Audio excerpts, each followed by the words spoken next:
El siguiente es un podcast exclusivo de Revolución Network. Hi everybody, what's up? Welcome to another chapter of Tune, the podcast dedicated to music. Well, today I'd like to share a personal opinion, and really it's just a personal opinion. I truly don't think that there is just one way to do this, even though I admit that I boldly thought it for a very long time. I'm talking about being an artist. First of all, let's make a distinction to me that is crucial. Whether being an artist is your profession or not, it never made any difference to me. I always consider that art and abstraction in life is a way of being, a lifestyle, a status of your soul and intellect. This means that a full-time musician and a part-time hobby one are no different to me as long as they're both committed. I know how hard this world is and how hard it is making a living out of it. Not doing will not take anything away from a person's artistic superpower. Well, that being said, I found myself thinking several times about how it started as a kid at the age of 8 and how music has always chased me, even when I was trying to leave it behind. At the age of 23, 24, it became clear that I wanted to make it my profession, simply because no matter what else I was doing, I was always thinking about music. After I quit a very well-paid job with lots of benefits, I started walking this path and soon realized that music was not my cause, but rather my consequence. I dedicated my entire life to that because it's the portal that connects me with my purpose, my why, my greater goal. I strongly believe in the healing power of music and more generally, and of sound and frequencies. Well, I've been studying this topic over the last 2 years, and I'm humbly astonished with the applications that it has, much more than a top 10 crappy chart. I'll dedicate future episodes to this topic, which I believe anyone should get a hint of, given its implications in our daily lives and the benefits that it could bring. So, as I was planning the shift from my daily job to a full-time artist, I can honestly tell you that my focus was making it sustainable. I would lie if I told you that I wouldn't want to be rich and famous, but believe me when I say that as I was asking myself, how do I make a living out of it? I was prepared to do all the most annoying music things in order to wake up every morning and just think about something related to this field. Through the course of the years, where at the beginning the main concern was clearly paying the rent and the bills, I found myself thriving naturally and spontaneously, discovering how broad the world is and how many false myths there are, limiting people's approach and make them think only how the industry wants to think.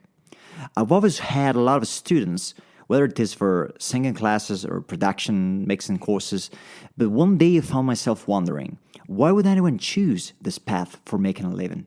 I mean, music, being an artist full-time. Because, let's say it clearly, the percentage of those who become rich and famous is extremely low compared to those who try. So, from a financial standpoint, making a living out of music isn't exactly a piece of cake. So why would anyone go for it? That's where I realized that according to me, I see no other motive than a true unconditional radical love and passion for it. It's something that you feel you have to do through your bones, through your guts. Doing music is more like a mission rather than a profession. Not unlike other jobs where we use the word job in order to identify what allows us to bring food on our table. They're actually not jobs, they're missions. Like I said, I too aim to be known and wealthy, but I do know that if fame and richness won't come, it won't change a thing to me. I will still wake up every morning and do music. 24 hours, 7 days a week. That is why I always felt and then thought that art and creation can be moved by a mere economic and financial goal. Besides, we can't ignore the fact that nowadays most best-selling stuff is something that must strike hard for a while and then be forgotten soon. Who would want to write a song that everybody knows one day and forget the day after? I definitely wouldn't. As of today, we generally know nothing about value. We can buy a pair of $300 shoes and then be picky about the cents we'd be spending while doing our groceries, not noticing that we speculate on what we insert in our body, but we won't mind having debts to pay for shoes. This is a well-established trend that pretty much covers every aspect of our life. So whenever it comes to the most streamed artists, we get to learn that most of them are those whose music is easy to listen, remember, and then forget. Can you get where I'm pointing? Once again, I wish to point out that I don't hold any harsh feeling against those who feel that music is just what you do to reach fame and fortune, is entertaining. The two things can be matching and like meshing.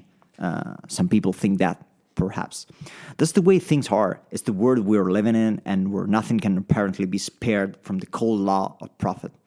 Profiting, like Pac-Man monster, has been hitting any field simply because we don't know any alternative way to make things surviving unless they generate money. Therefore, especially younger generations are perfectly aware they'd rather be a TikTok star instead of focusing on a long-term career, or like spending time in acquiring skills, but being really able to do something and be able to stand out from the crowd and say, I am terribly good at doing this. My why, my mission, is then to try to remember first to myself constantly the intrinsic value of art and music, the power it has to better our lives, to heal, to make us go beyond our sight, to connect with a superior whole. Then, while sticking with this daily, I wish to spread it all over.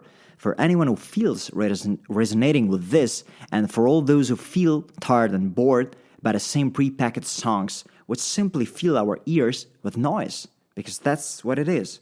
It's then hard to keep our ears sharp and clear in a noisy world. I mean, I remember a very famous presentation that Steve Jobs gave about 20 years ago, and he was calling the world noisy at that time. Can you imagine what it is today? But well, even though the world is noisy, it doesn't mean it's impossible to live in.